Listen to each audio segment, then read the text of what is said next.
इन दिनों विपक्षी यह प्रचार करने में लगा हुआ है कि लोकतंत्र और संविधान खतरे में है और असहमति की आवाज को दबाया जा रहा है।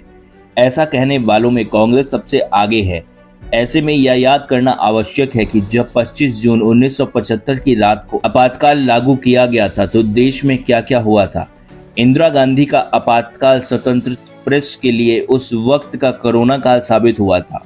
उस दौर में प्रमुख राष्ट्रीय अखबारों के कार्यालय दिल्ली के जिस बहादुर शाह जफर मार्ग पर थे, वहां की बिजली काट दी गई थी ताकि अगले दिन अखबार प्रकाशित न हो सके। जो अखबार छप भी गए थे उनके बंडल जब्त कर दिए गए थे। हॉकरों से अखबार छीन लिए गए थे। आदेश था बिजली काट दो, मशीन रोक दो, बंडल छीन लो। 26 जून की दोपहर तक प्रेस सेंसरशिप लागू कर अभिव्यक्ति की आजादी को रौंद दिया गया था। अखबारों के दफ्तर में अधिकारी बैठा दिए गए थे। बिना सेंसर अधिकारियों की अनुमति के अखबारों में राजनीतिक समाचार नहीं छापे जा सकते थे। जब सूचना एवं प्रसारण मंत्री इंद्र कुमार गुजराल सरकार के मनोनुकूल मीडिया को नियंत्रित नहीं कर पाए तो उन्हें हटाकर विद्याचरण शुक्ला को नया मंत्री बनाया गया। लगभग 250 पत्रकारों को गिरफ्तार किया गया था। 50 से ज्यादा पत्रकारों छायाकारों की सरकारी मान्यता रद्द कर दी गई थी। प्रेस काउंसिल ऑफ इंडिया को भंग कर दिया गया था। आयकर और बिजली के बकाये की आड़ में अखबारों पर छापे डाले गए थे। बैंकों को कर्ज देने से रोक दिया गया था।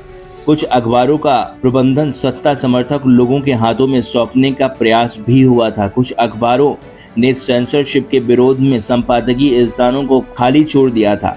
उनके संपादकों को गिरफ्तार कर लिया गया था। उस वक्त चंद पत्रकारों और अखबारों को छोड़कर अधिकांश ने सरकार के सामने घुटने टेक दिए थे। सेंसरशिप के कारण जेपी सहित अन्य कौन कौन नेता कब गिरफ्तार हुए, उन्हें किन किन जेलों में रखा गया, ये समाचार छापने नहीं दिए गए थे। यहाँ तक कि संसद एवं न्यायालय की कार्यवाही पर भी सेंसरशिप लागू कर दी गई थी।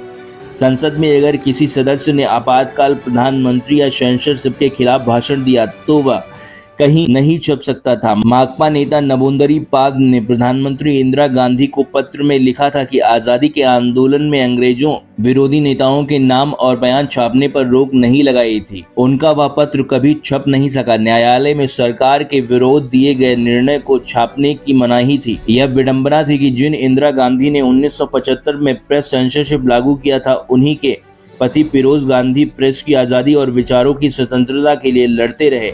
आज़ादी के बाद प्रारंभिक वर्षों में संसदीय कार्यवाही को छापने पर उनकी पाबंदियां थीं और इसका उल्लंघन करने पर पत्रकारों पर मुकदमा चलाया जा सकता था। फिरोज गांधी के प्रयास से यह प्रतिबंध हटाया गया। इंदिरा गांधी ने 1972-73 में भी अखबारों की आज़ादी पर अंकुश लगाने का परोक्ष प्रयास किया था। उन दिनों न्यूज प्रिंट आयात किया जाता था और सर्कुलेशन के आधार पर उनका कोटा निर्धारित था। 1972-73 में न्यूज प्रिंट पॉलिसी के अंतर्गत सरकार ने नई पाबंदियां लगा दी थी। इनके अनुसार कोई समाचार पत्र समूह 2 से ज्यादा अखबार या नया संस्करण नहीं निकाल सकता। अखबार 10 पृष्ठ से ज्यादा के नहीं हो सकते। समूह के भीतर कोटा की अदला बदली नहीं हो सकती। इस मामले में इंदिरा सरकार को सुप्रीम कोर्ट में मुंह की खानी पड़ी थी। सरकार आपातकाल की ज्यादतियों के समाचार विदेशी अखबारों में छपने से रोक नहीं पा रही थी। इंदिरा गांधी विदेशी पत्रकारों से नाराज थी। लोग विश्वसनीय समाचार के लिए आकाशवाणी के बजाय बीबीसी पर भरोसा करने लगे। भारत में बीबीसी के प्रमुख संवाददाता मार्क टूली को 24 घंटे के भीतर देश छोड़ने के लिए बाध्य किया गया था। Times, Week News, the Daily Telegraph के संवाददाताओं को भी भारत छोड़ना पड़ा।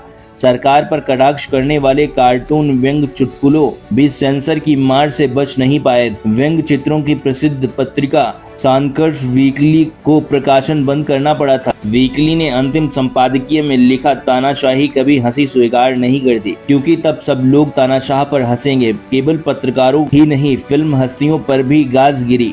जो हस्तियां सरकार के समर्थन में नहीं थी, उन्हें काली सूची में डाल दिया गया था।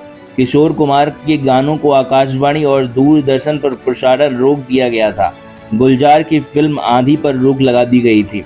क्योंकि सुचित्रा सेन और संजीव कुमार फिल्म में इंदिरा गांधी और फिरोज गांधी से मिलते जुलते लगे थे। कांग्रेस सांसद अमृत नाहाटा की फिल्म किस्सा कुर्सी का भी कोप का शिकार बनी थी। फिल्म के प्रिंट को जला दिया गया था। अखबारों की खबरों पर सेंसर के कारण भूमिगत प्रचार तंत्र तैयार हो गया था। गुप्त रूप से निकलने वाली पत्र पत्रिकाओं, पर्चों का विवरण और सार्वजनिक दीवारों पर चोरी छिपे नारे आदि लगाना भी जोखिम भरा माध्यम हो गया था। ऐसे पर्चे छापने वाली प्रिंटिंग प्रेस पर ताला लग गया। गिरफ्तारी के डर से साइक्लो स्टाइल कर चोरी छिपे पर्चे पत्रिकाएं वितरित की जाने लगी थी। प्रेस पर ऐसे कठोर अंकुश लगाने का दुष्परिणाम यह हुआ कि इंदिरा जमीनी हकीकत से दूर हो गई। जनता के बड़े वर्ग के भीतर ऐसा आक्रोश पनपा कि आपातकाल हटने के बाद जब 1977 में संसदीय चुनाव हुए तब लगभग पूरे उत्तर भारत में कांग्रेस का सफाया हो गया था।